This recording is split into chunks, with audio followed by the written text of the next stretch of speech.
show proudly brought to you by Capitaland. My name is Hasik and I'll be the presenter for this show.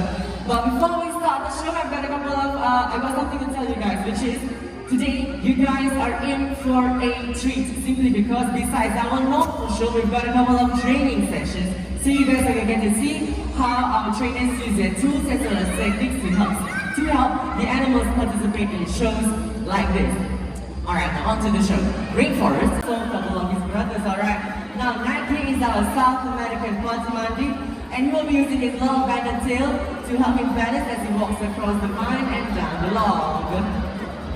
We've got Patches as well as Sumo accompanying us on stage, and the three boys are going to show us a couple of their foraging behaviors, alright? We've got Alex over here who's having his drink.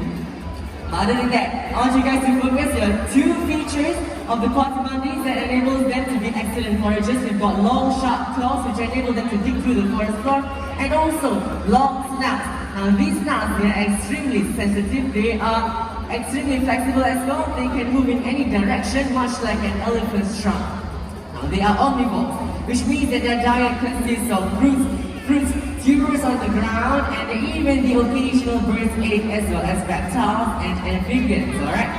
Now we're gonna let Patches over there finish his meal, and then we're gonna move across to the Atlantic Ocean.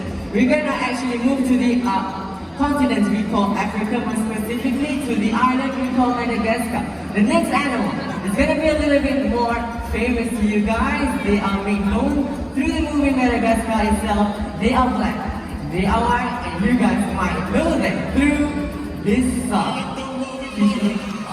Yeah, we like to move it, and we're gonna welcome our first ring-tailed lemur for the day. We've got BB who will be joining us for his segment.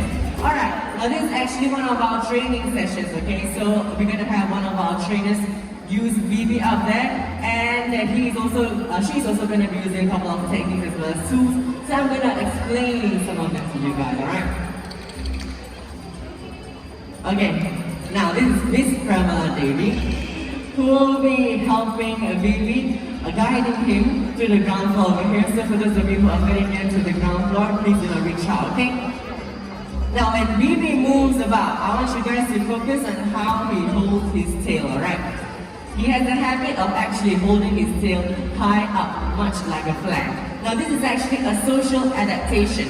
Now ring-tailed lemurs, being social animals, they will actually be in groups of 25 of them up in the wild. So by holding their tail high up like a flag, it acts as a beacon for one another, and they can help keep an eye out for one another and stay close as a group. Alright? Very nice. Okay. Now, the cool thing about these species is that the males of these species, they are actually the subordinate sex, which means that in the troop, the females are the ones who will be calling the shots, and the females are the ones who will be leading the troops from places to places in search of food and a good mating ground. Okay, maybe it's a bit jumpy today. I think it's because of the size of the crowd. Because recently, during the weekdays, we're not having such a big crowd, so we're gonna let him get used to the size first, then we're gonna bring him up over here. Alright, SB, I can see him, and I will be involved in his training up on stage.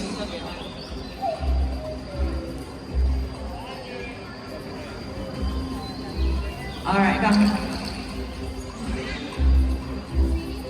Now, when Pram is doing her training together with Vivi over there, you guys will actually hear Pram whistling about, as well as you will see her using her target stick. Now the whistle is simply a bridge. It is actually just a signal to the animal to help them to understand that they've done the correct behavior and they should expect for themselves a food reward.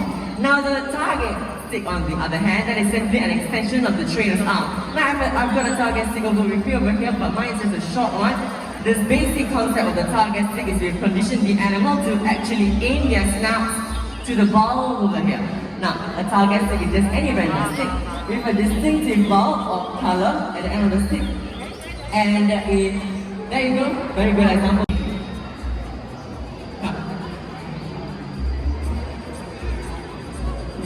munching. Okay? Yeah, very nice. Alright, now this simple demonstration with the vertical jumping as well as the horizontal jumping over there is just to show you guys that lemurs are extremely agile, and because they are prey species, they will have to be agile in order to escape their natural predators in Madagascar. Alright, we're now going to move on to the social behaviors of the little lemurs, alright?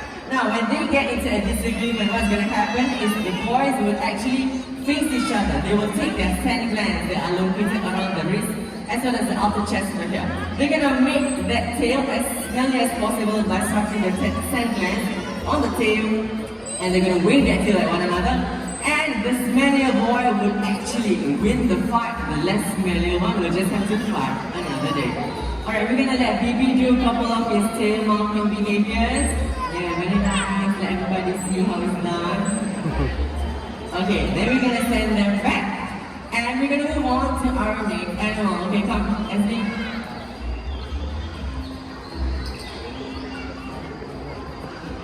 Very nice. Alright, from the continent of Africa, got a couple of pellets for him, and then we're gonna pull him over here to the vine. Alright, for those of you guys who have got your cameras, get your cameras ready, turn your slow-mo features on, and get ready to aim it at Chica over here. Very nice. Alright, I've got with me a couple of bricks, okay? I'm gonna toss them into the air. I'm gonna explain later the purpose of this. 1, 2, 3, and... Yeah, very nice catch. Okay, but that one is like a bit too easy for him. I'm gonna try to throw a little bit higher, so we're gonna see if he does this iconic backflip, okay? Now, get your cameras ready. Same thing on the count of 3. 1, 2, 3, and... Yeah! Alright, now very nice. This demonstration is just simply to show you guys that hornbills, they actually have a habit of capturing their prey in mid-air. Little known fact about hornbills is that they are omnivores, which means that their diet consists of not only fruits and vegetables but also small meat. One of my snake, they will be one of the wild ones, and then you are in trouble, not my problem that one, okay? But anyways, focus the attention to the snake over here. Now this is Queen, and he is the species of this snake is the corn snake, okay? Now the reason why we call them corn snakes is simply because if you look at the belly over here, especially for those of you who are here, you will see that they have a corn or like a maize pattern, like very horizontal squares, much like Indian corn. Alright, they are actually a species or a type of rat snake, alright? Now they are native to the American region, and today we're actually gonna use a screen over here to straighten a couple of misconceptions about snakes in general, alright? Okay, I'm gonna move here. Alright, now, snakes, when you look at them, you might think that they are wet or slimy, right? Because of the glossiness of their scales, but actually, they are in fact smooth and dry.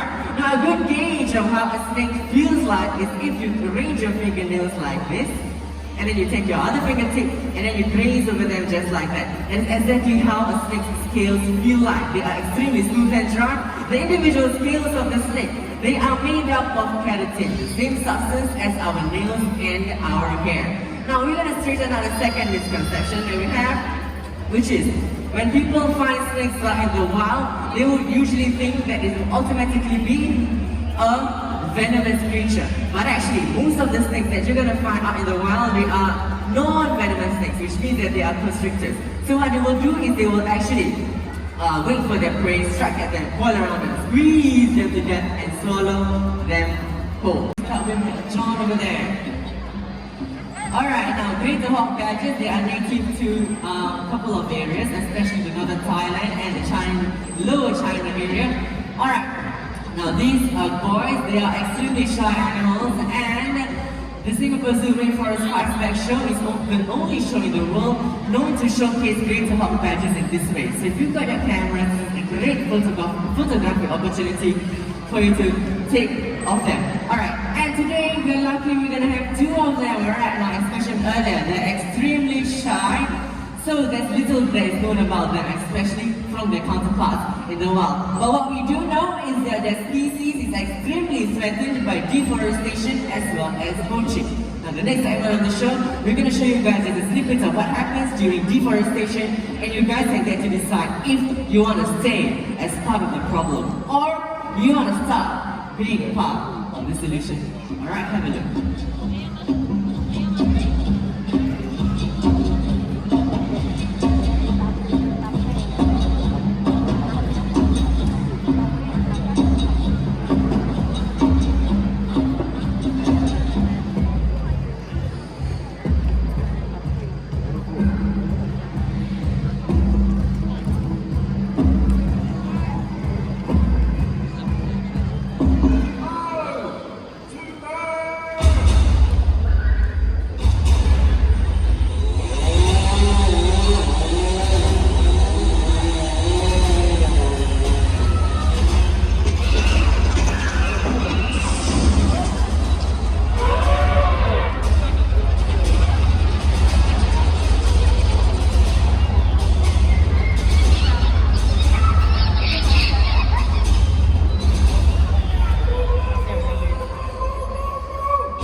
Please stand by right there.